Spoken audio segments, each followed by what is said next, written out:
Life traumatizes us all of us. You are not special because you've had a trauma. If you want to stay super glued to hell, identify as a victim.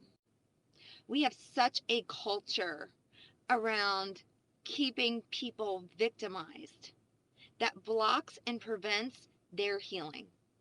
We are over supporting, are over coddling, we are over validating people who have been through trauma. How could I possibly say that?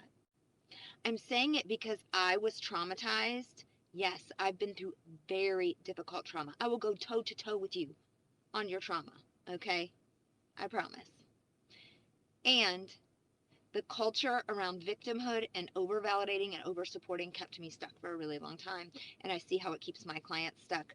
And our identity as a victim will absolutely stall our healing. First step of healing your trauma, saying, I'm not a victim, I'm an overcomer. That's who I am. The main problem is we can't understate the inclusion of covert narcissists within the community of people that are victims, legitimate victims too. And the problem is that this need for agreement or validation for victimhood is a part of the structure of this particular disorder.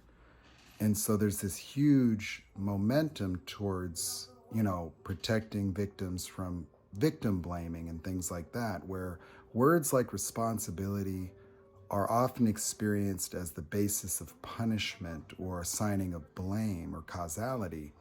You see, what's important to understand is the difference between acknowledging having been victimized by somebody and being a victim as an ongoing explanation for the outcomes of our lives.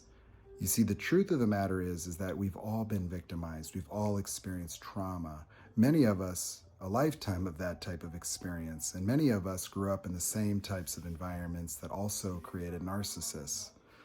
And, what there is to be said about it is that there is going to always be a need for anybody that has gone through any of these types of experiences to transition out of a state of victimhood where we start to understand our causality. Not that we're responsible for the abuse of others, but we have to start to see, why did we not see it? What's actually going on in our own experience that has obscured the true nature of these other people? What is it about being a people pleaser that predisposes us towards being nearly oblivious that it takes near life destruction for a people pleaser to recognize there's something going on here, and what the hell is it? And so these triggers and these other experiences that come from a different area of our life in our past have to be accounted for in a meaningful way to provide us with the type of freedom and clarity that it's going to take in order for us to navigate this world and have the discernment necessary to identify certain types of behaviors that just don't work in relationships.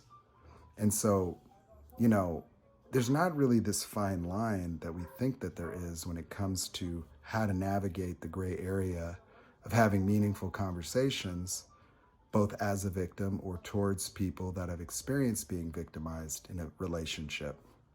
That ultimately, we all have to be accountable and responsible for the outcome of our own lives. That it lacks power to, at the end of your life, merely just have a continuation of victim stories as a way to explain everything. That it's true. You had a narcissist or two. You might have had narcissistic parents. But the truth of the matter is, it's our own cognitive dissonance. It's our own idealization and seeing the good in other people. It's our own being analytical to explain the bad. It's our own attachment towards people in an effort to try to overcome their sadness or prove ourselves to them as a reaction to the guilt and to the feelings of being not enough that get triggered by these types of people in our lives.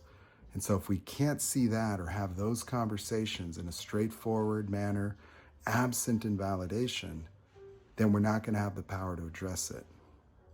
And so it's not about ongoingly coddling victims. There's going to have to be some rigor and direction. There's going to have to be a deeper look at our own responsibility, not in the context of what we did wrong, but merely in the context of attempting to really account for how these dynamics work in our lives and what we need to do to heal and overcome them now and in the future.